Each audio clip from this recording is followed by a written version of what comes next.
Hey everyone, welcome back to Fluent Mind Podcast, where we help you have real conversations in English without freezing up. I'm Maya. And I'm Noah. Thanks for hanging out with us today. So imagine this. Someone walks up to you and says, "Hi, how are you?" And your brain just stops. You know 3 words. I'm fine. And that's literally all you can think of. So you say, I'm fine. They say, great. And then awkward silence. That's not a conversation. That's a dead end. And it happens to almost everyone learning English. You know the language. You've studied for years. You can read. You can write. But in real conversations, you still freeze. Because you were taught phrases, not formulas. What's the difference? A phrase is one sentence you memorize. A formula is a pattern you can reuse in any situation forever. Oh, I like that. So today we're giving you 5 conversation formulas. One for each common situation that makes people panic. Greeting someone, answering how are you, talking about your day or weekend, keeping the conversation going, and leaving politely. Master these 5 formulas and you can handle about 80% of casual conversations. Without translating in your head, without freezing, you just pull the formula and go. So let's get into it. But first, we need to talk about why I'm fine doesn't work. Because it's not wrong. It's grammatically perfect. Right. So why doesn't it work? Because it's a conversation killer. It's a wall.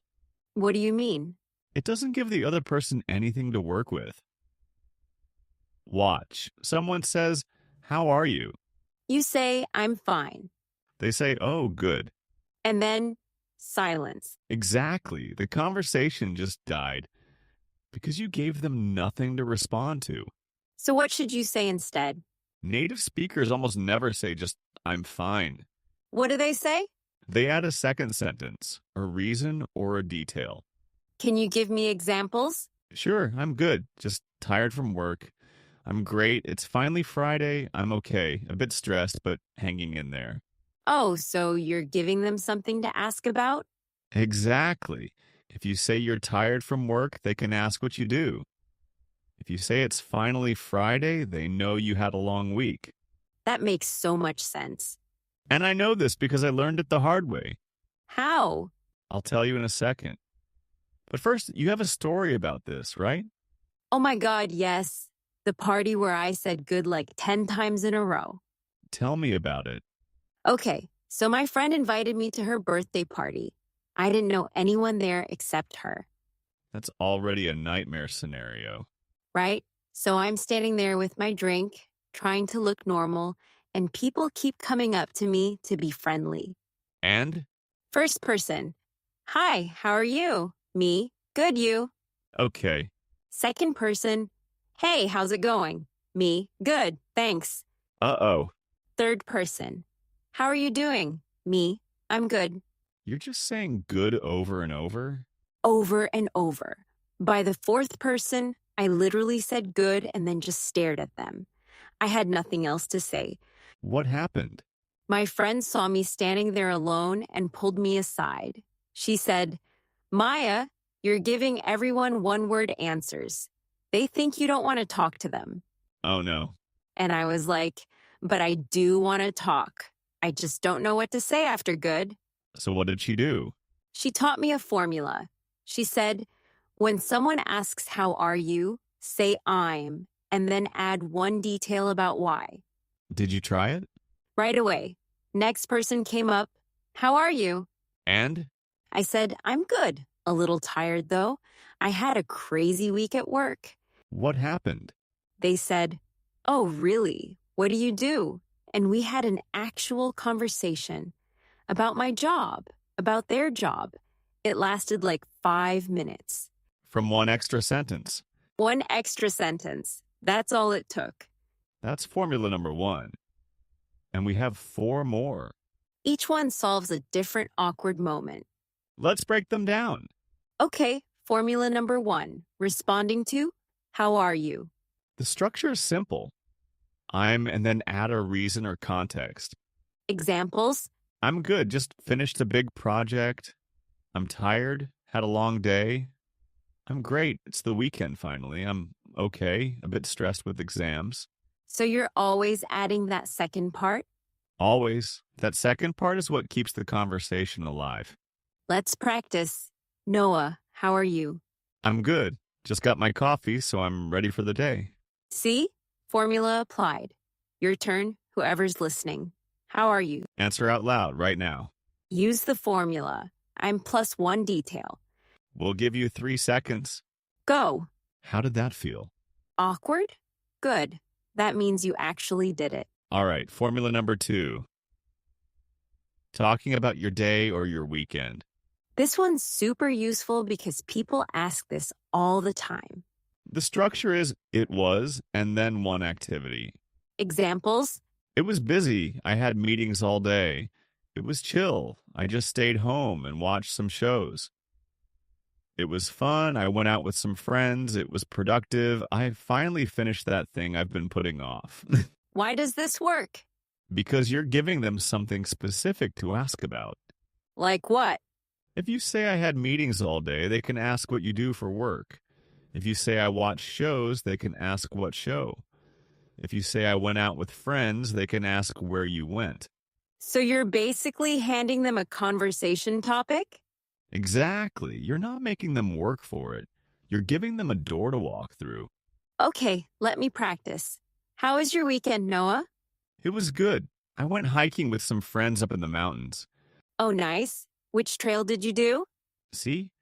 You just used formula number 3 without even realizing it. Wait, what? Formula 3. Keeping the conversation going with follow-up questions. Oh, I did say, oh, nice, and then asked a question. That's the formula. React first, then ask. What do you mean? Native speakers don't just go straight to the question. They react to what you said, and then they ask. Can you show me? Sure. Let's say someone says, I went to the beach this weekend. Okay. Most learners just say, which beach? What's wrong with that? It feels like an interview, like you're checking boxes. But if you say, oh, nice, which beach? It feels like a real conversation. Because you reacted first? Exactly. The reaction shows you're listening and interested. Then the question keeps it going. What are some good reactions? Oh, nice. Oh, cool. Oh, wow. Oh, that's awesome. Oh, really? Oh, man, that sounds fun. So simple. Yeah. And then you add a follow-up question. Like what? Universal follow-ups that work for almost anything. How was it? How long have you been doing that? What's that like? Do you do that often? Let me try. You say something. I'm learning to play guitar. Oh, that's cool. How long have you been playing? Perfect. Formula 3 applied.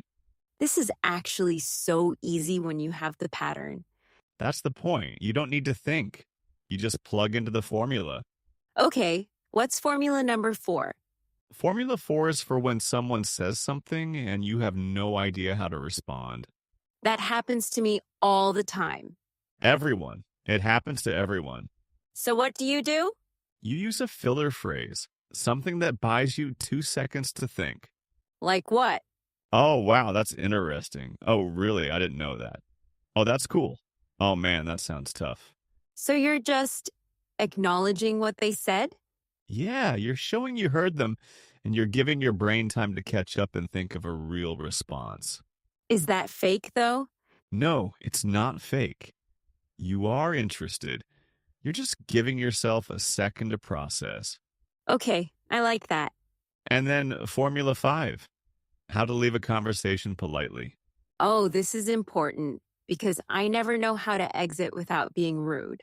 The structure is positive statement, polite excuse, nice closer. Can you break that down? Sure. It was really nice talking to you. That's the positive statement. But I should get going. That's the polite excuse. Enjoy the rest of your night. That's the nice closer. So you're sandwiching the excuse? Exactly. You start with something nice, give your reason for leaving, and end with a wish for them. What are some other examples? This was fun, but I need to catch my friend before she leaves. See you around. Or, I I love chatting with you, but I have to run. Take care. What if people just say, I have to go and leave? It feels abrupt, like you're running away from them. So the sandwich method makes it smooth? Way smoother. Always compliment, excuse, wish them well. Got it. Okay, so we've given you 5 formulas. But before we practice, let's talk about 3 mistakes that seem polite but are actually awkward. Oh, I want to hear these. Mistake number 1. Someone asks, how was your weekend? And you say, how about you? Wait, what's wrong with that? You didn't answer the question. You just threw it back at them. Oh, so what should you say? Answer first, then ask. It was good, pretty chill. How about you? That makes sense.